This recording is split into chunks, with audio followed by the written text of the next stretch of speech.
Latest எபிசோடுகளை விளம்பரங்களே இல்லாமல் காணுங்கள். யாராவது அடுத்தவங்களுக்கு கல்யாணம் நடக்கணும்னு வேண்டிக்கிட்டு விரதம் இருப்பாங்களா? என்னைக்காவது இப்படி கேள்விப்பட்டிருக்கியா? சொல்லு. இங்க பாரு தேனு, எனக்கு தெரிஞ்சு கல்யாணம் நடக்க கூடாதுன்னு தாண்டி இப்படி விரதம் இருப்பாங்க. நீ ஏன் யோசிச்சு பாரு. நேத்து வரைக்கும் வினய் உன்னை கல்யாணம் பண்ணிக்கிறதுல சம்மதம் இல்லைன்னு சொன்னவ இன்னைக்கு கல்யாணம் நடக்கணும்னு விரதம் இருக்கேன்னு சொல்றா. என்னடி அர்த்தம் இதெல்லாம்? மாலு, நீ சொல்றத என்னால நம்பவும் முடியல, நம்பாம இருக்கவும் முடியலையே. ஷோ, எனக்கு குழப்பமா இருக்குடி. தேனு, இதுல குழப்பிக்கிறதுக்கு ஒண்ணுமே இல்லடி. நீ நம்புற மாதிரி தெளிவா சொல்றேன் பாரு. ஆமா, நீ மித்ரா அக்கா கிட்ட போய் என்ன சொன்ன? இந்த கல்யாணம் நிக்கிறதுல எந்த வகையிலயும் காரணமா இருக்க மாட்டேன்னு எனக்கு சத்தியம் பண்ணி கொடுங்கன்னு சொல்லி தானே சத்தியம் வாங்கின? ஆமா. அப்படி இருக்கும்போது அவங்களால கல்யாணம் நின்னு போறதுக்கு வெளிப்படையா எந்த ஆக்ஷனாவது எடுக்க முடியுமா? முடியாதுல்ல. அதனாலதான் சாமி மூலமா நிறுத்துறதுக்கு விரதமே இருக்காங்க. நான் அடிச்சு சொல்றேன் தேனு, இதுதான் உண்மை. நீ சொல்றது சரின்னு பார்த்தாலும் இதை எப்படி நம்புறது? நம்பிதான் ஆகணும் தேனு. சரி, கடைசியா ஒன்னு சொல்றேன் கேளு. உன் கல்யாணத்துக்காக விரதம் இருக்கேன்னு அவங்க ஹாப்பியா சொன்னாங்களா, இல்ல சொல்லலாமா வேணாமான்னு யோசிச்சு சொன்னாங்களா? எல்லாம் நல்லபடியா முடியணும் தான் நான் விரதம் இருக்கேன். மாலு, அவங்க தயங்கி தயங்கி தான் சொன்னாங்க. அப்போ 100% உன் கல்யாணம் நடக்க கூடாதுன்னு தான் விரதமே இருக்காங்க. நல்ல விஷயத்துக்கு விரதம் இருக்கவங்க எதுக்கு தயங்கணும்? டக்குன்னு உண்மையை சொல்ல வேண்டியதானே? அவங்களுக்கு என்ன பொய் சொல்றதுன்னு தெரியல, அதனாலதான் யோசிச்சு இப்படி பொய் சொல்லிருக்காங்க. நீ வேணா பாரு, நாளைக்கு தானே பந்தக்கால் ஃபங்க்ஷனு. நாளையில இருந்து அவங்க விரதம் இருக்கிறதோட எஃபெக்ட் என்னெல்லாம் நடக்க போகுதுன்னு மட்டும் பாரு. இங்க பாரு தேனு, இந்த கல்யாணம் நடக்க கூடாதுன்னு தான் பிளான் போட்டுக்கிட்டு இருக்கா. இனிமேதான் நீ ரொம்ப ஜாக்கிரதையா இருக்கணும். அவ உனக்கு நடக்க போற கல்யாணத்தை நிறுத்துறதுக்காக எந்த எல்லைக்கு வேணாலும் போவா. ஒருவேளை அவ விரதம் இருக்கிறது பழிக்காம போச்சுன்னு வை, உனக்கு பண்ணி கொடுத்த சத்தியத்தையும் மீறுவா. என்ன வேணாலும் பண்ணுவா. நீ கொஞ்சம் உஷாரா இருத்தேன்னு சொல்லிட்டேன். ஏய், நீ சொல்றத பார்த்தா எனக்கு ரொம்ப பயமா இருக்குடி. நீ எதுக்கு பயப்படுற? நான் இதெல்லாம் சொல்றது உன்னை பயமுறுத்துறதுக்காக இல்ல, உன்னை முன்னெச்சரிக்கையா இருக்க சொல்லதான். சரியா? நீ கொஞ்சமாச்சும் ஜாக்கிரதையா இருத்தேன்னு. சரியா? சரிடி.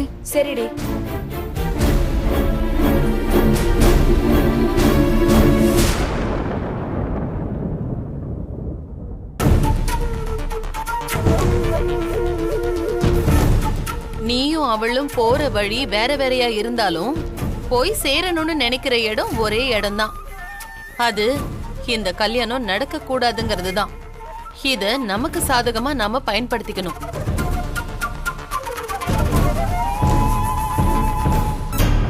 இந்த கல்யாணம் நடக்கவே கூடாதுன்னு நாம எடுக்கிற ஒவ்வொரு ஸ்டெப்பையுமே மித்ரா தான் பண்ணான்னு அவ பக்கம் திருப்பி விட்டுறலாம். ஒரே கல்லுல 2 மாங்காய் அடிக்கிற மாதிரி தேன்மொழியோட கல்யாணமும் நின்னு போயிடும். இந்த கல்யாணம் நின்னு போனதுக்கு காரணம் மித்ராதான்னு சொல்லி அவளை இந்த வீட்டை விட்டே துரத்தி விட்டுறலாம். எப்படி ஐடியா?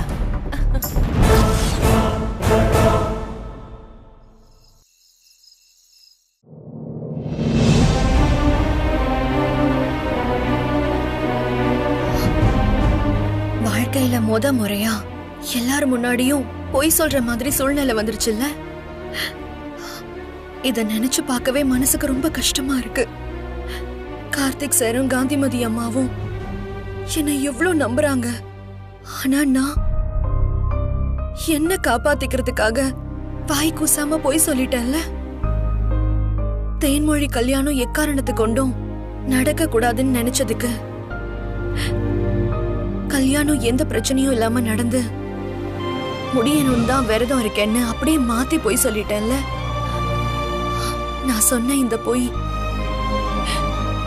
இப்போ என் நெஞ்சில முள்ளு மாதிரி குத்திக்கிட்டு இருக்கு. இத நான் எப்படி புடுங்கி எறிவேன்? என்னால முடியல. எனக்கு மட்டும் இப்படி வாழணும்னு ஆசையா? சொந்த பந்தம், அப்பா அம்மா யாரும் வேணான்னு நான் இப்படி வந்து அனாதை மாதிரி இருக்கேன்னா அதுக்கு காரணம் வினய் தானே. அவரு என் மேல பட்ட சந்தேகம் தானே. அவரு மட்டும் என் மேல சந்தேகப்படாம இருந்திருந்தா எனக்கு இந்த கஷ்டம்லாம் வந்திருக்காதுல்ல. நான் இப்ப சொன்ன போய் வெளியில தெரிஞ்சு அதனால நான் கேவலப்பட்டு தலை குனிஞ்சு நின்னா அதுக்கு காரணம் வினய் தான். அன்னைக்கு வினய் பண்ண தப்புக்கு இன்னைக்கு வரைக்கும் நான் அதுக்கு தண்டனையை அனுபவிச்சுக்கிட்டு இருக்கேன். ஆண்கள் பண்ற தப்புனால என்ன மாதிரி பெண்கள் தான் முழுசா பாதிக்கப்படுறாங்க. ஆண்களுக்கு எந்த பாதிப்புமே இல்ல. அவங்க எப்பவும் போல வாழ்ந்துகிட்டு தான் இருக்காங்க.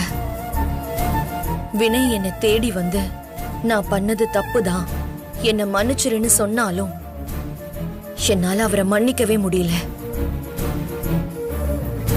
ஆனா அவரை என்னால மறக்கவும் முடியல. இவரால மட்டும்தான் நான் இந்த மாதிரி மனசாட்சிக்கு விரோதமா பொய் சொல்லி வாழ்ந்துகிட்டு இருக்கேன். நிறைய அவமானங்களை சந்திச்சுக்கிட்டு இருக்கேன்.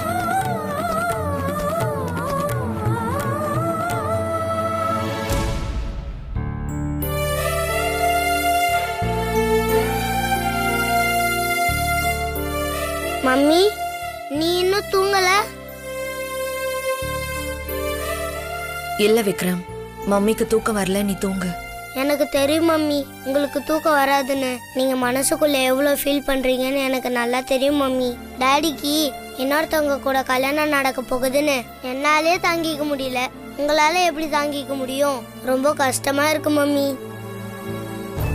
ஏன் மம்மி நீ இவ்வளோ வீம்பு பிடிச்சிட்டு இருக்க? டாடி நமக்காக தானே இந்த வீட்டில் வந்து வேலை பார்த்துட்டு இருக்காரு. அவர் ஏத்துக்கிறதுல உனக்கு என்ன மம்மி பிரச்சனை? நான் சின்ன பையன், உங்க 2 பேருக்கும் இடையில என்ன பிரச்சனைன்னு தெரியல. ஆனா நீங்க 2 பேரும் மனசு விட்டு பேசினா எல்லாம் சரியாயிடும் தோணுது மம்மி. நீ தூங்கு விக்ரம்.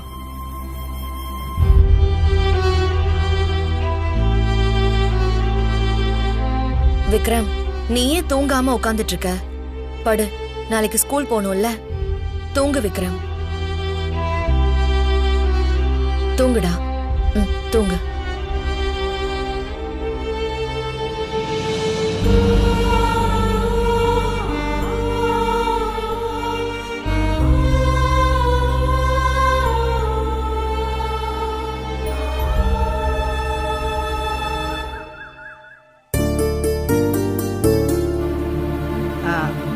மித்ரா, இந்த பால் நவதானியம் இதெல்லாத்தையும் கொண்டு போய் வெளியில வைமா. சரிங்கம்மா.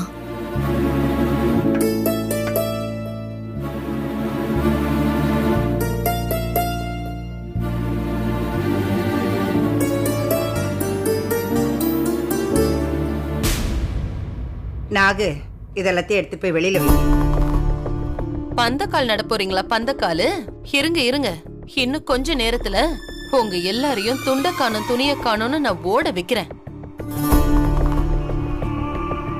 என்ன நாகு, என்னத்தை யோசிச்சுட்டு இருக்கிற? எடுத்து போய் வெளியில வையின்னு சொல்றேன்ல. சரிங்க நீ.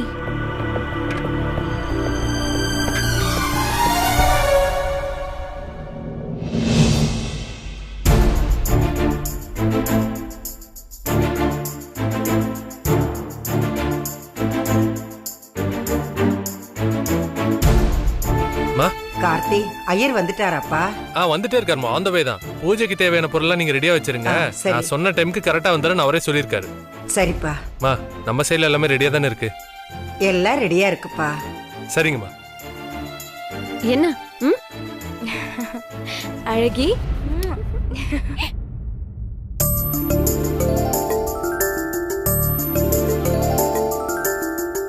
கார்த்திக் சார், சாமி ஆரம்பிச்சிடலாங்களா? நாழி ஆயிட்டே இருக்கு. சாமி, மாப்பிள்ள வந்துட்டே இருக்காரு. வந்தோடனே ஆரம்பிச்சிடலாமா? பேஷா பண்ணிடலாம்.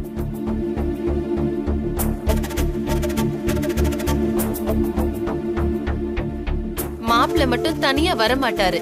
உங்க மாப்பிள்ளைய மாமியார் வீட்டுக்கு கூட்டிட்டு போறதுக்கு மச்சானுங்களும் கூட வருவானுங்க. எங்க இன்னும் காணவங்கள?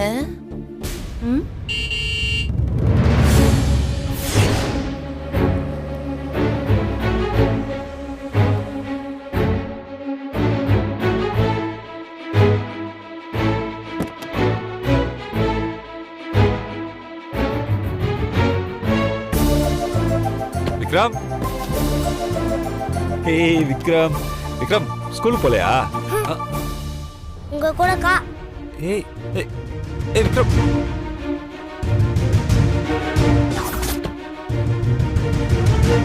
விக்ரம் என்னாச்சு? ஏன் இப்படி கோச்சிட்டு போறான்? எல்லாம் ஓ வேலை தானே. உன்னால நேரடியா சமாளிக்க முடியலன்னு விக்ரமை ஏவி விடுறியா? என்கிட்ட எப்போ பார்த்தாலும் ஆசையா ஓடி வர்றவன் இன்னை கையை தட்டி விட்டுட்டு போறான். எல்லாம் ஓ வேலை தானே. ஏய் என்னப்பா இங்க நின்னு யோசிச்சுட்டு இருக்க? வா போலாம். போலாம். வாங்க வாங்க. வணக்கம். வாங்க. வாங்க. நமஸ்காரம். வணக்கம்மா. வணக்கம். வணக்கம். பூஜை ஆரம்பிச்சிடலாங்களா? ஆரம்பிச்சிடலாங்க. சரி.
நீங்க எல்லாரும் சேர்ந்து முகூர்த்த காலை எடுத்து வைங்க.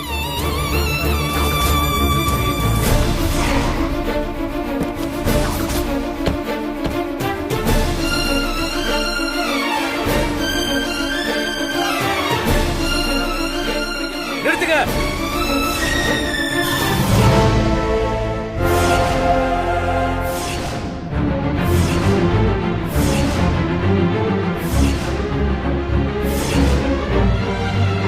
ஆஹா, வந்துட்டாங்களா? நான் தான் சொன்னனே, மச்சானுங்க மாப்பிள்ளைய கூட்டிட்டு போக எப்படி வந்திருக்காங்க பாரு. வாங்க இன்ஸ்பெக்டர். என்ன இந்த பக்கம்? இங்க ஒரு அக்யூஸ்ட் பதுங்கி இருக்கிறதா இன்ஃபர்மேஷன் வந்துச்சு. அதான் அரெஸ்ட் பண்ணி கூட்டிட்டு போலாம்னு வந்தோம்.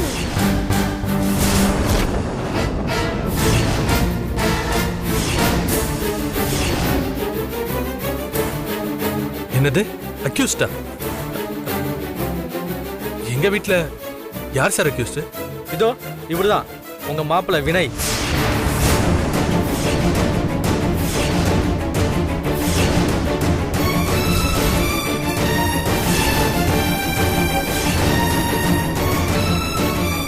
சார் நான் என்ன சார் தப்பு பண்ணேன்? என்ன எதுக்காக அரெஸ்ட் பண்ண வந்திருக்கீங்க? இன்ஸ்பெக்டர் என்ன பேசுறீங்க? சும்மா வாய்க்கு வந்ததெல்லாம் பேசாதீங்க. என் பையன் அப்படிலாம் தப்பு பண்ண மாட்டான் சார்.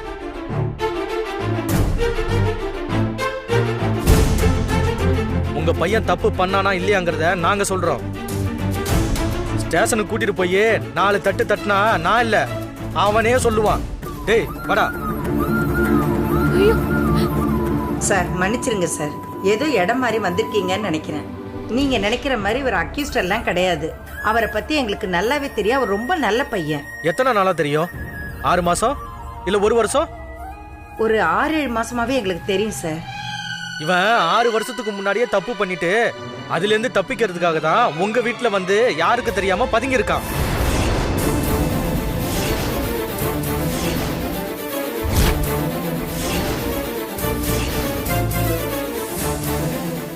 ஆறு வருஷத்துக்கு முன்னாடி தப்பு பண்ணாரா? அப்படி என்ன சார் தப்பு பண்ணாரு? 6 வருஷத்துக்கு முன்னாடி யாருக்கு தெரியாம ஒரு பொண்ணு கழுத்துல தாலியை கட்டி குடும்பம் நடத்திட்டு 6 மாசத்துக்கு முன்னாடி தான் அவங்கள விட்டுட்டு ஓடி வந்திருக்கான்.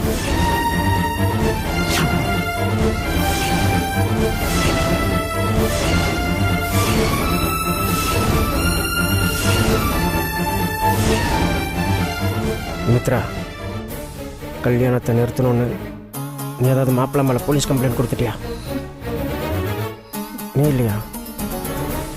அப்ப வேற யாரு கம்ப்ளைண்ட் கொடுத்துருப்பாங்க? இல்ல இல்ல மாமா, இது நடந்திருக்க வாய்ப்பே இல்ல. இவங்க போய் சொல்றாங்க மாமா. சார், இவங்களுக்கு வேணா என் பையனை 6-7 மாசமா தெரிஞ்சிருக்கலாம். ஆனா எனக்கு பிறந்ததுல இருந்தே தெரியும் சார். என் பையன் அந்த மாதிரி பண்ற ஆள் இல்ல சார். அப்போ உங்களையும் விசாரிக்க வேண்டியது இருக்கு. நீங்க எல்லாம் பிளான் போட்டு பணக்கார பொண்ணா வளைச்சு போட வந்திருக்கீங்களா? ஐயோ ஐயோ, அதெல்லாம் இல்ல சார். நீங்க வேணும்னா என் பையனை கூட்டிட்டு போய் நல்லா விசாரிங்க. இவன் தப்பு பண்ணலன்னு நிரூபணம் ஆனதுக்கு அப்புறம் அவனை விடுங்க, இல்லனா வேணா வச்சுக்குங்க. என்னங்க சும்மா இருக்கீங்க, சொல்லுங்க. ஆமா சார், ஆமா சார், கூட்டிட்டு போங்க சார்.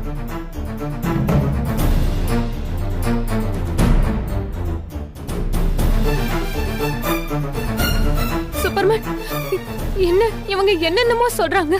தென்னு, நீ ஒரு நிமிஷம் இரு. சார், என்ன சார் சொல்றீங்க? நான் அப்பெல்லாம் எந்த தப்புமே பண்ணல சார். யார் சார் என் மேல கம்ப்ளைண்ட் கொடுத்தாங்க? இவங்க தான்.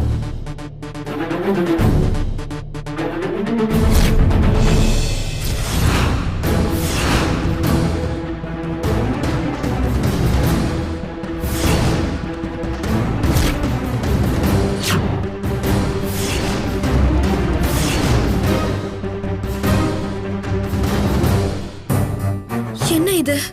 தாலி கட்டின பொண்டாட்டி நான் குத்துக்கல்லு மாதிரி இருக்கும்போது யாரோ ஒருத்தி கம்ப்ளைண்ட் கொடுத்திருக்காளே.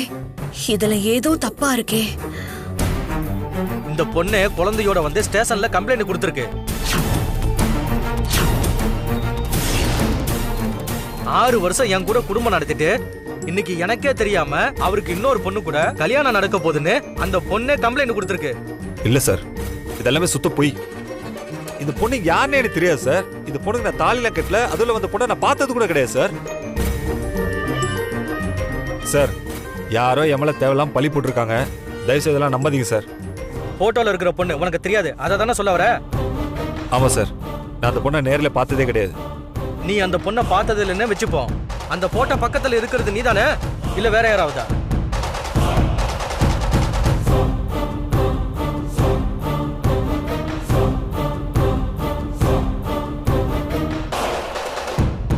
அந்த போட்டோல இருக்கிற மாப்பிள்ளை இவர் தானா? ஆனா பக்கத்துல இருக்கிற பொண்ணை இவர் பார்த்ததே இல்லையாமா. இதெல்லாம் நம்புற மாதிரியா இருக்கு சார். சார், நீங்க சொல்றதா எங்களுக்கு நம்புற மாதிரி இல்ல. வினய் எங்களுக்கு ரொம்ப நல்லா தெரியும். அவர் இப்படி எல்லாம் பண்ற ஆளே கிடையாது. சார், நீங்க அந்தஸ்துலயும் சரி அதிகாரத்திலயும் சரி பெரிய இடம். அப்படி இருக்கும்போது உங்க வீட்டுக்கு வந்து ஒருத்தர் அரெஸ்ட் பண்றனா ஸ்ட்ராங்கான எவிடன்ஸ் இல்லாம பண்ணுவோமா? அந்த பொண்ணு ஸ்டேஷன்ல தான் சார் இருக்கா, கையில வர இந்த போட்டோ வச்சிருக்கா. இதை விட வேற என்ன எவிடன்ஸ் சார் வேணும்? பேசாம இவரை என் கூட அனுப்பி வைங்க சார். மாப்பிள்ள, என்ன மாப்பிள்ள நீங்க? இன்ஸ்பெக்டர் அவ்வளவு சொல்றாரு, நீங்க ஏன் அவரை நம்ப மாட்டேங்கிறீங்க? இவன் யாரு, இவன் கொலம் கோத்திரம் என்னன்னு நமக்கு தெரியுமா? எதுவுமே தெரியாம நம்ம பொண்ணை இவனுக்கு கல்யாணம் பண்ணி கொடுக்க நினைச்சோம் பாருங்க. நம்மளோட நல்ல நேரம். இன்ஸ்பெக்டர் தெய்வம் மாதிரி வந்து நம்ம குடும்பத்தை காப்பாத்திட்டாரு. தலைக்கு வந்தது தலைப்பாகையோட போச்சுன்னு சொல்லுவாங்க, அந்த மாதிரி இருக்கு. சந்தோஷப்படுங்க இத நினைச்சு. நீங்க கொஞ்சம் வாயை மட்டும் சும்மா இருக்கீங்களா? எப்ப பார்த்தாலும் என்ன வாயை முடுங்கன்னு சொல்லுங்க. சார், இப்பெல்லாம் அவரை அனுப்பி வைக்க முடியாது சார். எங்க வீட்டுல ஃபங்க்ஷன் நடக்குது, அந்த காலம் நடப்போறோம். எங்க வக்கீலான அனுப்பிச்சு வைக்கிறோம், நீங்க அவர்கிட்ட பேசிக்கோங்க. இல்ல சார், வாய்ப்பு இல்ல. நாங்க ஆல்ரெடி எஃப்ஐஆர் போட்டுட்டோம். கோர்ட்ல போய் ஜாமீன் வாங்கிக்கங்க. எங்களுக்கு ஒன்றும் ஆட்சேபணம் இல்ல சார். சார், வக்கீலுக்கு ஃபோன் பண்றேன் சார். அந்த காலம் முதல்ல நட்டு முடிச்சிடுறோம் சார். உங்க நல்லதுக்காக தான் சார் சொல்றேன், புரிஞ்சுக்கோங்க சார். இவன் பண மோசடியோ நில மோசடியோ பண்ணிட்டு தப்பிச்சு இங்க வரல. ஒரு பொண்ணோட வாழ்க்கையை கேள்விக்குறியாக்கிட்டு வந்திருக்கான்.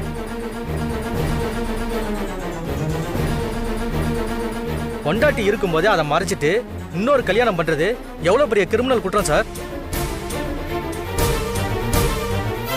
இவனுக்கு போய் உங்க வீட்டு பொண்ணை கொடுக்குறேன்னு சொல்றீங்க சார். முதல்ல அந்த பொண்ணு கொடுத்த கம்ப்ளைண்ட உண்மையா பொய்யான்னு தெரிஞ்சுக்கிட்டு அப்புறம் கல்யாணத்தை பத்தி பேசுங்க.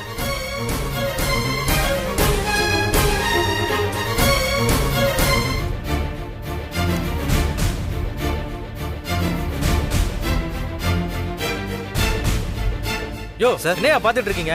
இவனை ஜீப்ல ஏத்துங்க. சார், நீங்க சொல்ற மாதிரிலாம் நான் எந்த தப்பும் பண்ணல சார். தயவு செஞ்சு விட்டுருங்க. எதா இருந்தாலும் ஸ்டேஷன்ல போய் பேசிக்கலாம். யோ ஜீப்ல ஏத்துங்கயா. சார், நான் சொல்றது கேளுங்க சார்.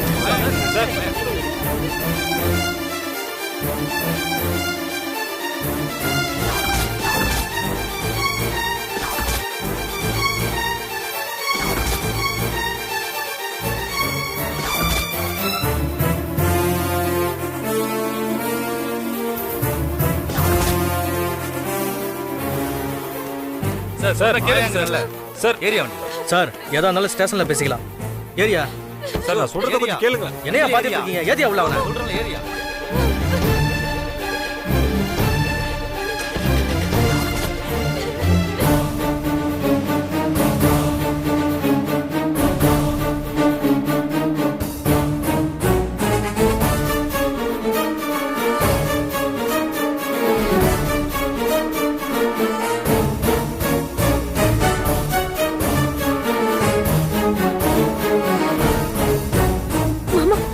மாமா நான் சத்தியமா சொல்றேன் மாமா, என் சூப்பர்மேன்ல இந்த மாதிரி பண்ற ஆள் கிடையாது. யாரோ அவரை பழி வாங்கணும் தான் பண்ணிருக்காங்க. தேனு அழாதடி. பந்தக்கால் முகூர்த்தம் நின்னு போயிடுச்சு. இப்ப என்ன பண்ண போறேன்? சாமி, நாங்க ஸ்டேஷனுக்கு போய் அவர் கையோட கூட்டிட்டு வந்துடுறோம். அழுதுட்டே இருக்காம ஸ்டேஷன்ல போய் என்னன்னு கேட்போம். வாங்க.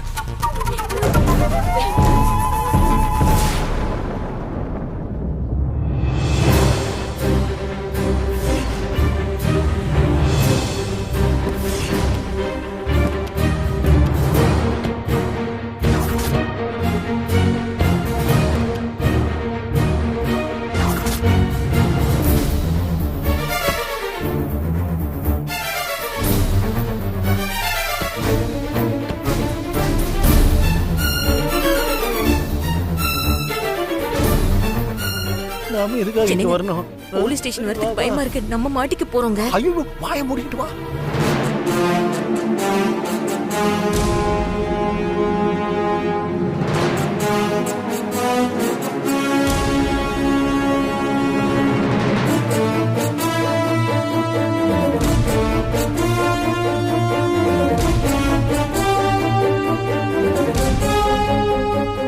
கார்த்திக் சார், உங்களை மட்டும் தானே வர சொல்லியிருந்தேன்.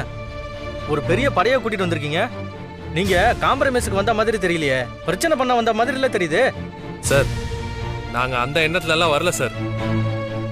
வீட்டுல ஒரு நல்ல காரியம் நடக்கும்போது இந்த மாதிரிலாம் நடந்துச்சுன்னா எங்க மனநிலை எப்படி இருக்குன்னு கொஞ்சம் யோசிச்சு பாருங்க சார்.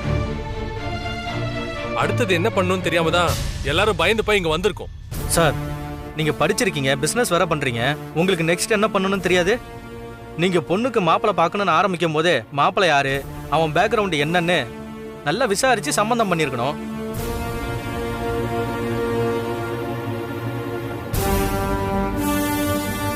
அதை நீங்க தவற விட்டுட்டீங்க.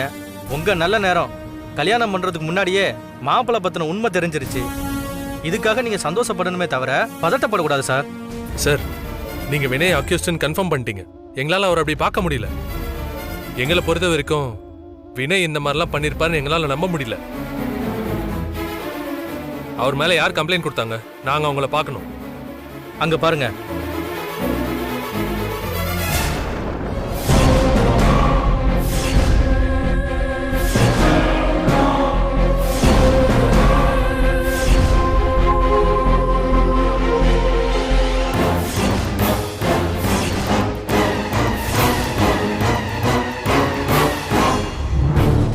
இன்ஸ்பெக்டர், நான் உங்ககிட்ட கொஞ்சம் பேசலாமா? Okay sir. மா இங்க வாமா. வா.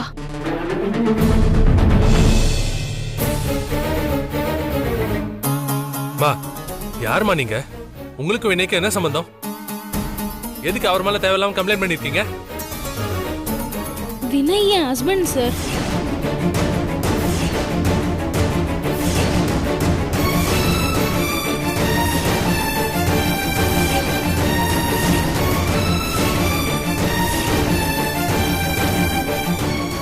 வருஷத்துக்கு முன்னாடி அவங்க அப்பா அம்மாக்கு தெரியாம நாங்க 2 பேரும் கல்யாணம் பண்ணிக்கிட்டோம். ஆரம்பத்துல நல்லா தான் குடும்பம் நடத்திக்கிட்டு இருந்தோம். திடீர்னு ஒரு நாள் வந்து நான் பண்ணிக்கிட்டு இருந்த பிசினஸ் லாஸ் ஆயிடுச்சு, ஃபைனான்ஸ் கொடுத்தவங்க நெருக்க ஆரம்பிச்சிட்டாங்கன்னு புலம்பிட்டு இருந்தாரு. நான் அவருக்கு நம்பிக்கை கொடுக்கற மாதிரி ஆறுதலா பேசினேன். என்ன நினைச்சாரோ தெரியல, சொல்லாம கொல்லாம என்ன தவிக்க விட்டுட்டு தலைமறைவாயிட்டாரு.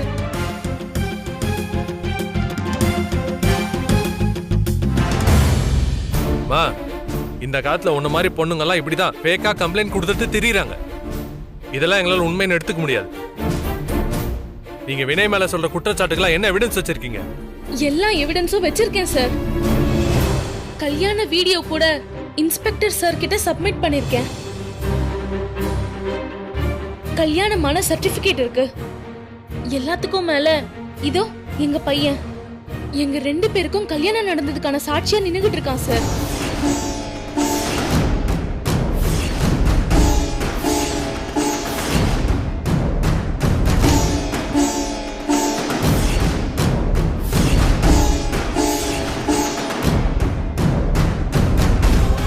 இதுக்கு மேல என்ன எவிடன்ஸ் சார் வேணும்?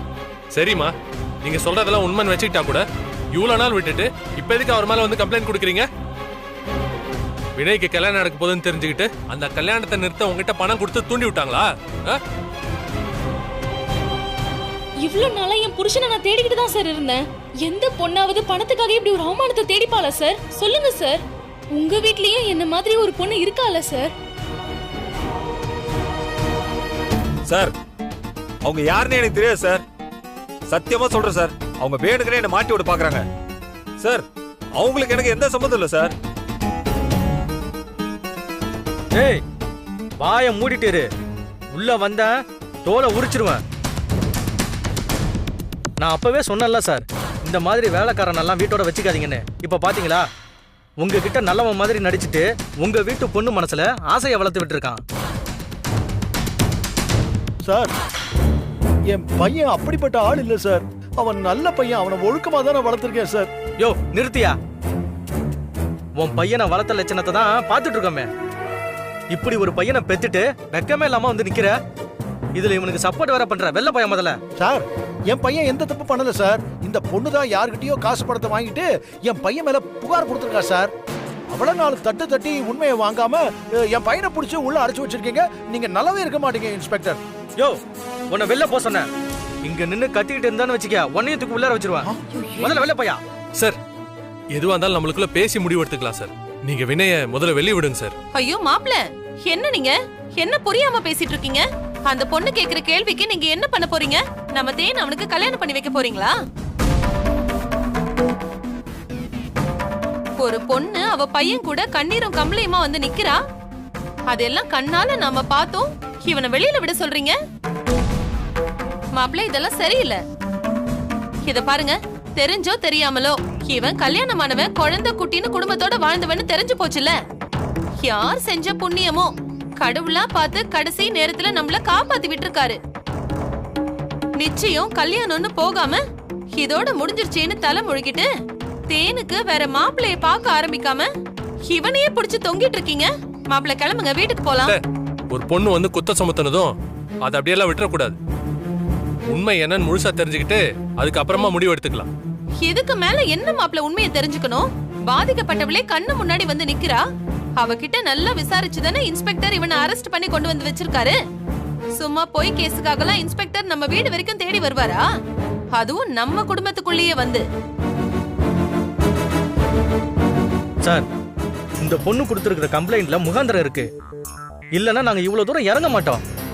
நான் இவன் மேல ஆக்ஷன் எடுத்ததுக்கு இந்த பொண்ணு கொடுத்த கம்ப்ளைண்ட் மட்டும் காரணம் இல்ல. உங்க பொண்ணோட எதிர்காலம் பாதிக்க கூடாதுங்கிற காரணத்தினால தான். நான் மட்டும் இவனை இன்னைக்கு அரெஸ்ட் பண்ணலன்னா கொஞ்ச நாளுக்கு அப்புறம் இதே மாதிரி தான் உங்க பொண்ணு குழந்தையோட வந்து நிக்கும்.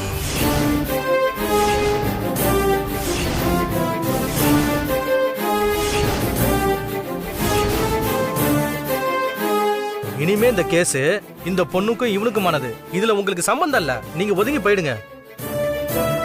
என்னம்மா, நீ என்ன முடிவு எடுக்க போற? உன் புருஷனை மன்னிச்சு நீ அவனை ஏத்துக்க போறியா, இல்ல கோர்ட்டு கேஸ்னு போய் அவனுக்கு தண்டனை வாங்கி கொடுக்க போறியா? என்ன முடிவு எடுக்க போறன்னு சொல்லு. சார், அவர் என்ன ஒத்தையில தவிக்க விட்டு போனதுல இருந்து நான் ரொம்ப கஷ்டப்பட்டுட்டேன். இந்த 1.5 வருஷத்துல ஒரு ஃபோன் பண்ணி கூட பேசல. செலவுக்கு பணம் காசு கூட தரல. வளர்ற பையனை வச்சுக்கிட்டு ரொம்ப சிரமப்பட்டேன் சார். அது மட்டும் இல்ல, என் வாழ்க்கை நாசம் பண்ணது பத்தாதுன்னு இன்னொரு பொண்ணோட வாழ்க்கையை வர நாசம் பண்ண துணிஞ்சிட்டாரு.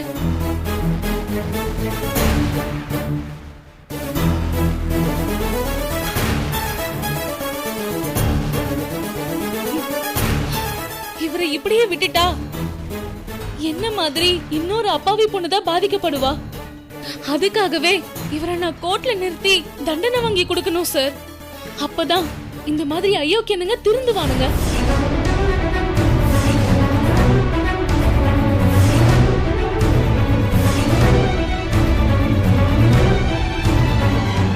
Good decision.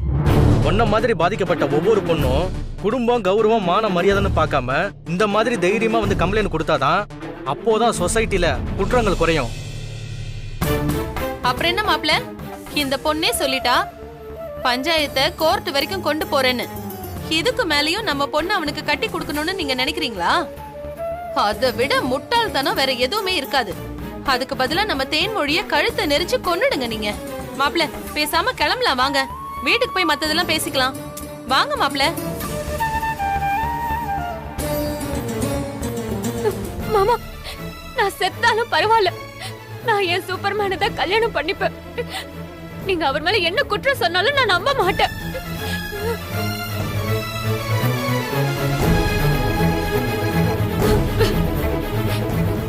எனக்கு அவர் மேல முழு நம்பிக்கை இருக்கு.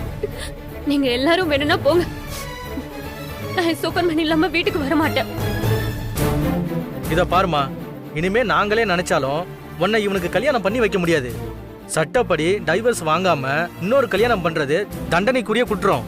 அதையும் மீறி நீ கல்யாணம் பண்ணணும்னு நினைச்சனா நீங்க 2 பேருமே சேர்ந்து ஜெயில உட்காந்து களி தின்ன வேண்டியதுதான். பரவாயில்ல சார், என்னையும் சேர்த்து அவர் கூட உள்ள போடுங்க. நாங்க உள்ள போய் கஷ்டப்பட்டாலும் சந்தோஷமா தான் இருப்போம்.